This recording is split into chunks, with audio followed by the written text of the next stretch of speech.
Carl,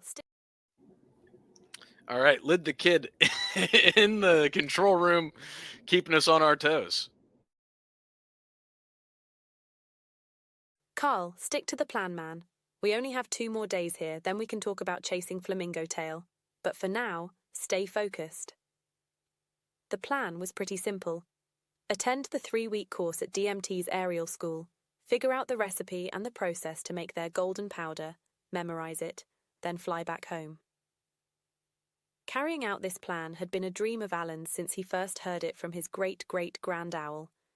He used to visit her every summer at the old sound vibration nest at the top of Mount Shasta, and she used to talk about soaring in another dimension, letting the winds of source lift you, and having the ability to converse with the great owl.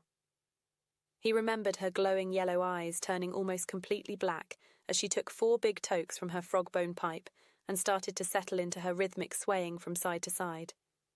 It still gave him goosebumps when recalling the first sip, as she was able to feel the vibrations that were radiating from her entire body. Not only did he feel them, he saw them, he heard them, he tasted them, he absorbed them. Alan knew that DMT's aerial school had the answers. It was nearly impossible to get invited to visit their campus, let alone be asked to go through the training to become a golden flyer. Being a snowy owl certainly had its advantages, but he knew he was way too big to be able to fit into the Eye of Adam, and he knew from those firefly stories at Mount Shasta that that was where the secret was hidden. He needed to find a couple of birds of a similar feather to flock together, and he needed one of them to be small. Carl was young, but he was a sparrow. He was small, and more importantly, Alan knew from looking at his little red book that he always had on him, that Carl was well versed in the secret teachings of all ages, believed in synchronicity, higher states of consciousness, and had a similar story about one of his uncles pretty much did the same routine as Alan's great-grand owl. The only problem with Carl was his age, or more accurately, his insatiable craving to finally hook up with a flamingo. And one of the flight instructors was a pretty pink flamingo who had some incredibly bent knees, and every time he saw her it would be like watching a dog get distracted by a squirrel.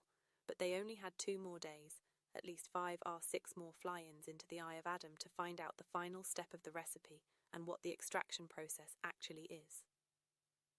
Alan, what's the problem? Chirped Carl. Back off, I will get the recipe. Remember, I want to soar in another dimension and all that crap as well.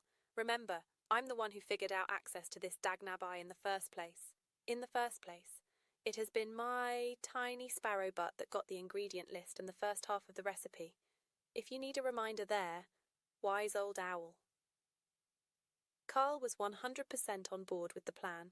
The idea of walking wing and wing with a real flamingo, and not just one of the plastic ones he used to rub beaks with in the front yard of the weird cat lady who used to hang homemade birdseed treats from every tree in her yard, was sometimes too much for his little bird brain to process. I got it! Carl screamed as he flew back into the cadet's coop an hour later. And you are not going to believe this. Hunter, get your slick penguin butt over here. Looks like we're taking a trip up north to visit our cousin Terence. It's snow. All we need is snow. Well, not snow, but cold. We just need to let it sit in the freezing cold for a couple of days. That's it. That's the final step in the recipe. Hunter laughed his usual laugh and said, Cool, I'll bring some extra sardines. Alan could see his great-great-grand owl smiling in his mind. He knew he would be soaring with her again very soon. Very soon indeed. That she would be so proud that he followed his dreams.